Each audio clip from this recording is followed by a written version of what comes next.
助与扶持，让我们里面充满着平安与喜乐。愿主你亲自看顾，祷告奉靠主耶稣基督的名，阿们。各位弟兄姐妹，大家平安。平安。在我们说平安的同时，牧师要邀请大家，我们一起来为着昨天在台南发生的地震，这些受伤的或者是失去家人的、失去家园的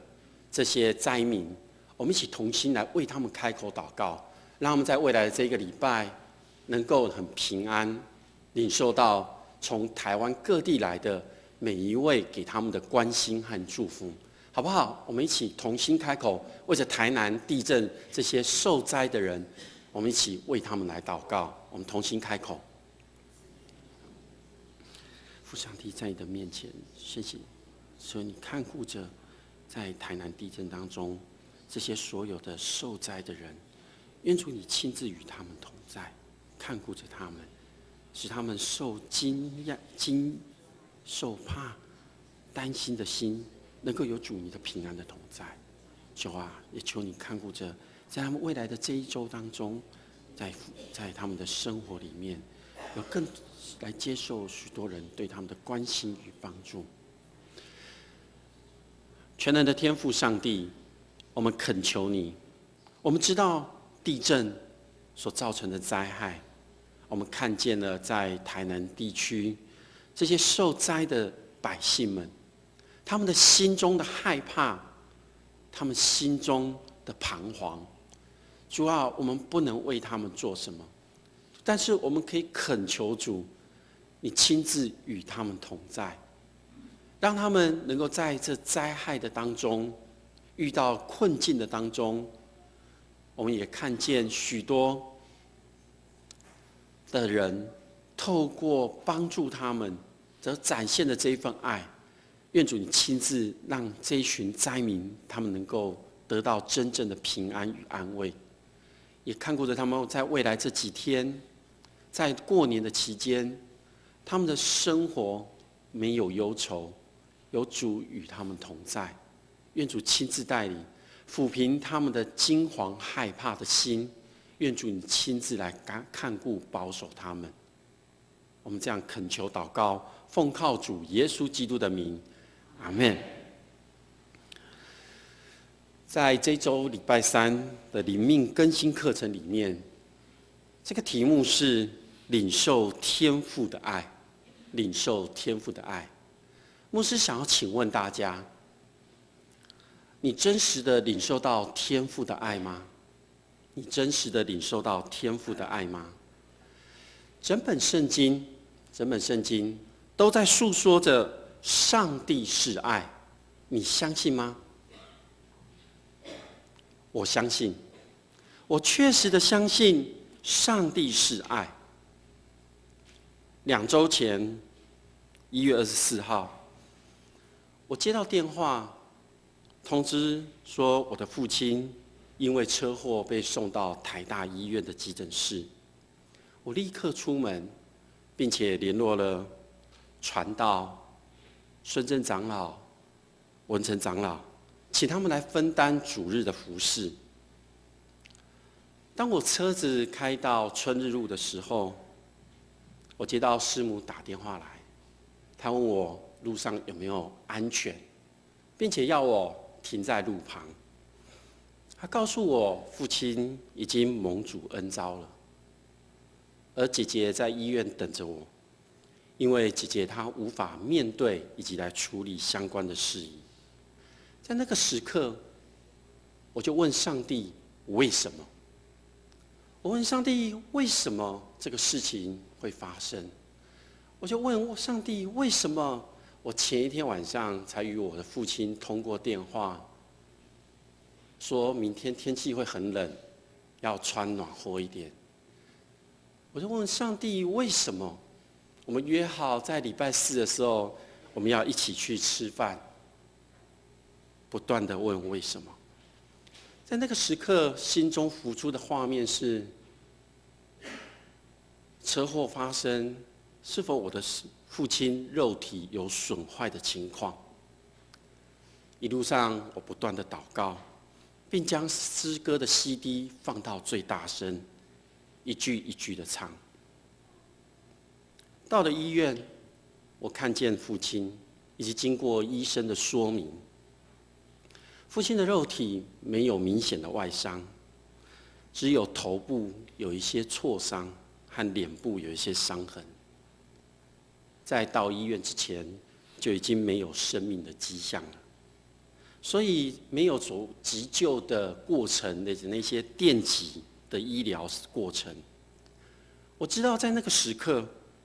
父亲没有痛苦了，他已经在天父那里。我感谢上帝，感谢上帝的是，在2014年的时候，我的父亲在台北的嘉义教会受洗，成为上帝的儿子。也在此感谢各位弟兄姐妹，在这段期间为我、师母、还有小孩以及我所有家人的代祷和关心。因着大家的爱，我们在基督里面连结在一起，成为教会当中彼此扶持、彼此关心照顾。教会是耶稣基督的身体，基督是教会的头，是每一个跟随耶稣基督的人所组成的信仰团体。透过这样子，我们知道因着耶稣基督，我们每一个人都是出死入生的基督徒。我们每一个人都是出死入生的基督徒，因为我们每一个人都是跟随基督的人，这是我们要认知的事情。因为我们的聚集如果没有耶稣基督，我们就会产生一些混乱、争斗。所以透过今天我们所读的经文，保罗在以弗所书第2章里面就讨论到，基督徒如果有耶稣基督在他的生命里面，他的生命就会展现出一种样式出来。保罗提到，在不认识基督之前，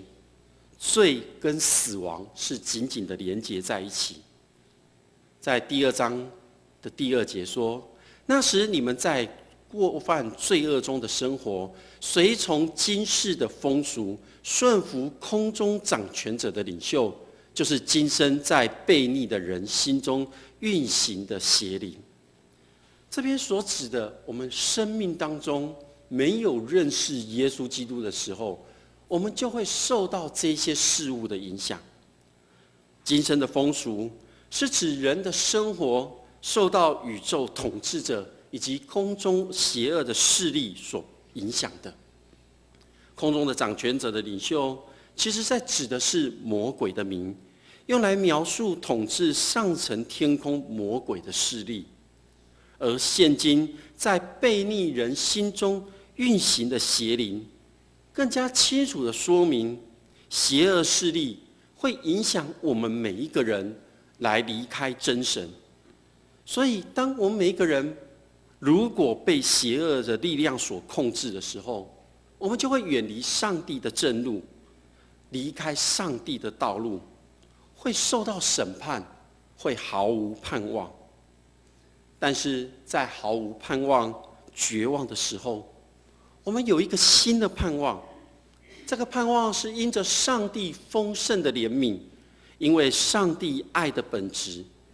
他让每一个灵里面死亡的人能够活起来，也就是让我们可以跟耶稣基督一同复活。保罗所提到的，人原本是受制于各样邪恶的力量，活在罪恶当中，但今天却可以借着耶稣基督从死里复活的大能，转而与上帝一同在天上。这是一个很极大的对比，也是上帝极大的恩典。因此得救不是靠着自己的力量，不是靠着我们有什么样的好行为，而是单纯的倚靠上帝的恩典。假使救恩是靠着人的力量，那么我们就有夸口的余地了。这样子看来，有人说，那我是否就不用去做各种上帝看为好的事情吗？当然不是。当我们接受了耶稣基督以后，我们自然而然的会行出那个好行为，做对的事情，因为那是从你内心所出来的，是上帝早已经预备要让我们去做的事。所以，我们每一个人都是出死入生的基督徒。保罗告诉我们，我们是因着信心来得救的，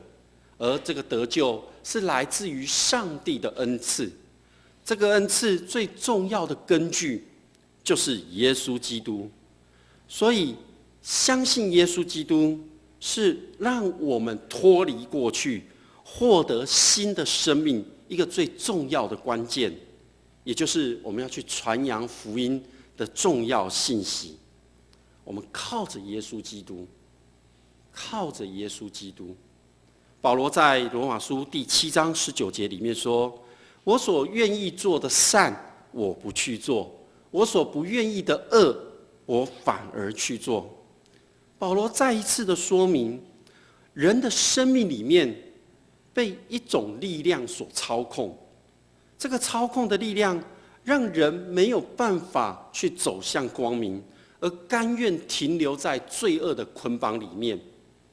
许多的时候，我们可以从这个世界、这个社会以及我们的生活当中，去看见一些人的身上受到罪的捆绑，比如说有毒瘾、有烟瘾、有酒瘾、有等等的被控制了。这都是真实的看见一种控制的力量在操控着。我们知道，明明知道不可以，而且下定决心不要再这样做了，但是又很快的沦陷下去。那么我们应该靠什么样的方式才能解决这样的困境呢？我们需要一个外来的力量来帮助我们，将我们拉离开，就是要靠着耶稣基督的恩典，帮助我们胜过一切。当我们人总是以为能够靠自己的时候，其实我们永远找不到出路，更看不见耶稣在何时出现在我们的身旁。唯有真的走到路的尽头的时候，我们才愿意，而且有机会看见上帝始终在那里等着我们。他愿意带我们出死入生。在1月27号灵命更新课程结束之后，张思聪牧师带着弟兄姐妹操练，要领受上帝的话语。那个晚上，我与师母被各位弟兄姐妹所服侍。透过大家所领受到的话语，我们得到极大的安慰与感动。所流下的眼泪是感谢、感动，以及得着安慰与释放。在那天晚上结束课程，我立即与我的姐姐分享。在电话当中，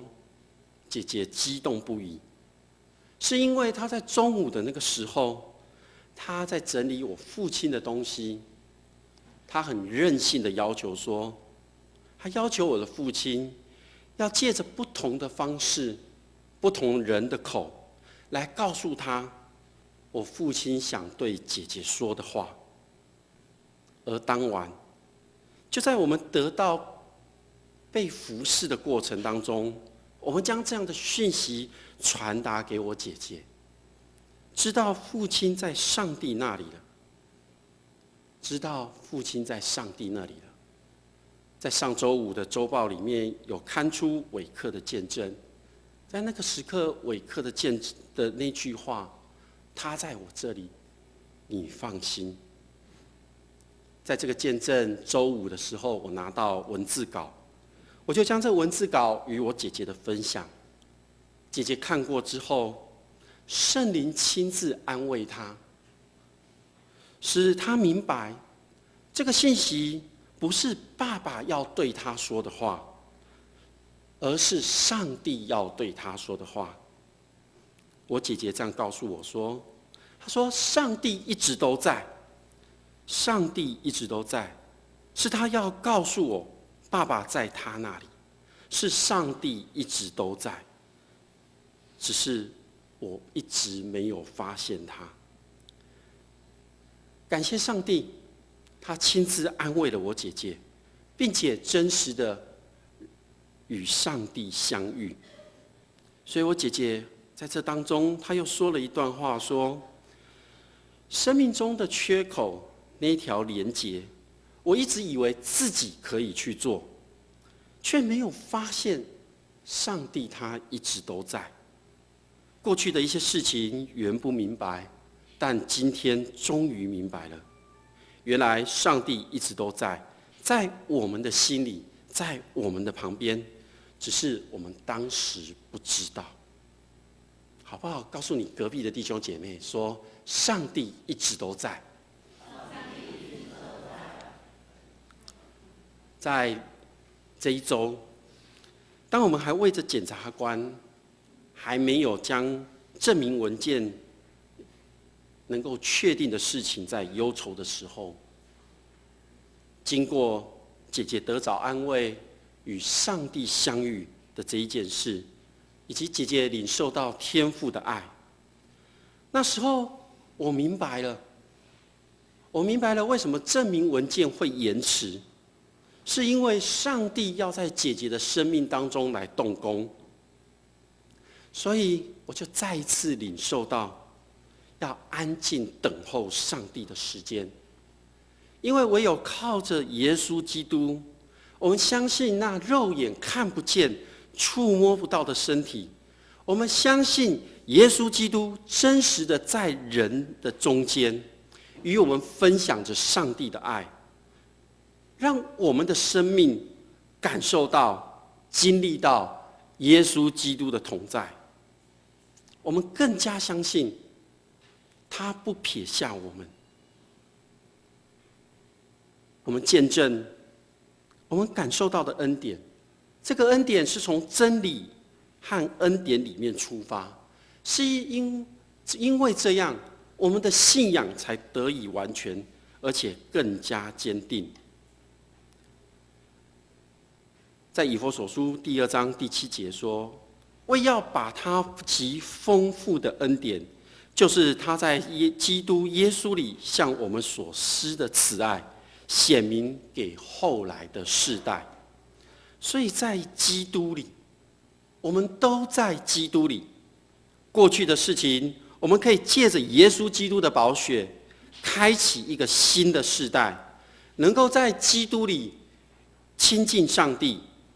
耶稣基督成为我们的和平。对于保罗来说，和平有2种意思。第一个是因着与上帝和好，使我们有新的关系；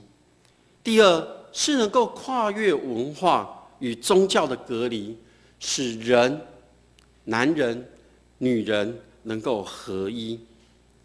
在那个世代，因为强烈的国家主义、文化的骄傲、宗教所主张外邦人与犹太人彼此之间的歧视，但是因着耶稣基督，借着耶稣基督能够合而为一，而且共同在上帝的家里找到彼此的立足点。从今以后，我们每个人借着耶稣基督就成为新的人，以耶稣基督为中心，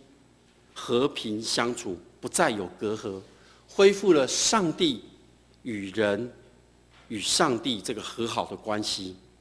然而保罗在这边所指的和好的关系，是指的外邦人与犹太人，其实就是要告诉我们，就是所有的人，全部的人都要有和好的关系。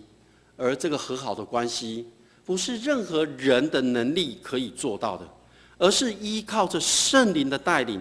让人可以认识耶稣基督的救恩，让耶稣基督打破我们心中的那个高墙。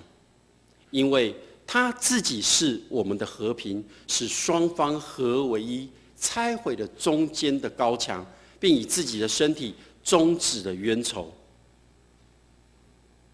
这是耶稣来的目的。所以我相信，我们都在耶稣基督里，没有任何的隔阂，因为十字架显明了上帝的爱。在罗马的帝国的时代，客旅是指暂时居住的人，他们没有公民权，但是他们却要缴纳当地的税金。保罗在这里有一个结论是：客旅不再是外人，而是与圣徒同在，是上帝家里面的人。而教会被视为一个房子，藉由使徒和先知们的服事所立下的根基，以耶稣基督为房角石。房角石就是在建筑的时候最重要的那一块石头，安放在最重要的位置，并且以它为根据盖起建筑物来。所以教会就是上帝按着耶稣基督的形象所建造起来的建筑物。按着上帝的计划，整个房子的结构建造就成为在主里的圣殿。而我们每一个人都是在这当中，我们就连结在一起，是一个活生生的有机体，是有生命的，会呼吸的，是受到圣灵所带领来形成的。我们每一个人都是活生生的，会呼吸的。2月3号那一天，到检察官那边聆听他的说明，根据资料的判断来判断死亡的原因。我知道，听完之后我知道，父亲在事故的那一瞬间，上帝就将父亲接回去了，所以在肉体上没有受到痛苦，也印证了师母在灵命更新课程被服侍的时候，所看见父亲在那个时刻受到十字架光芒的照耀着、保护着，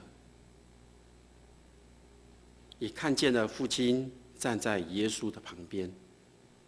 为此，我真的献上感恩。因此，父亲虽然过世，但是我们却知道他已在天父上帝的怀抱当中。我们每个人，我们都在基督里，所以在这次感谢各位弟兄姐妹在这段时间的关心带祷。我们都在上帝的爱当中连结在一起，我们都一起在见证上帝、耶稣、圣灵在我们当中所做奇妙的工。我们都在见证上帝的爱，这是基督来的目的。让我们一起来领受上帝的爱，这是基督来的目的。上帝透过我们在教会的服事，透过我们彼此的关心，透过我们去宣扬福音，让还未认识的人进来教会，让他接受并且洗礼，成为上帝的儿女。这是基督来的目的。基督来的目的就是让人来认识他，领受上帝的爱，与人和好，罪得赦免。当犹太人在建造圣殿的时候，他们在东边的门槛上有立一块牌子，他说这块牌子是这样写的：任何的外邦人越过这个门槛，遇到生命危险是咎由自取的。这句话其实有一些跟基督来的目的不相符合。圣殿是敬拜上帝的地方，却设置了一个对外邦人的限制。那么这样的态度是有问题的。我们想一想，今天我们的教会是否有一道高墙，阻挡外面的人进来？当我们在安排聚会或者是谈论福音的时候，我们是否有去考虑到教会外的人，其实我们当中可能还是有一些高墙的存在。因此，基督来的目的是要我们因信耶稣基督的缘故，让所有的人可以在基督里面合一，跨越种族、文化、性别等等的歧视，建造一个没有围墙、没有高墙的信仰群体。我们每一个人都是暂时在这个世上，每一位进入教会的弟兄姐妹，我们都应该伸出我们的手来热情地接待他们，让他们在教会当中经历上帝的恩典，知道自己不是站在门外，而是被欢迎进入这个家庭。无论他们停留多久，都是可以感受到被接纳。过去这段时间，牧师真实地经历到上帝的信实、慈爱、耶稣基督的救赎，以及圣灵的安慰与帮助。虽然父亲的离去，我有许多的不舍，但我却见证了基督的同在，耶稣的同在。借与主的相遇，生命得着盼望。所以，当我们每一个人都遵照耶稣基督的爱，来打破那一面墙，让上帝的爱可以分享出去。教会，我们每一个人都成为圣灵工作的地方。从我们每一个人开始，我们的家庭，到连接整个教会，让圣灵亲自运行在这当中。我们一起来共同见证耶稣基督的救赎。各位弟兄姐妹，我相信，我真的相信，上帝是爱。我也相信，最美的画面是众人一起见证耶稣基督的救恩。我们一起来祷告。天父上帝，我们感谢你，谢谢你恩典，让我们可以领受这极大的福分。求你看顾、保守着我们每一位弟兄姐妹，让每一位弟兄姐妹的生命能够与主你连结在一起，让他们能够去分享你的爱，让我们一起来建造一个爱的教会，圣灵运行的教会，使人可以从我们当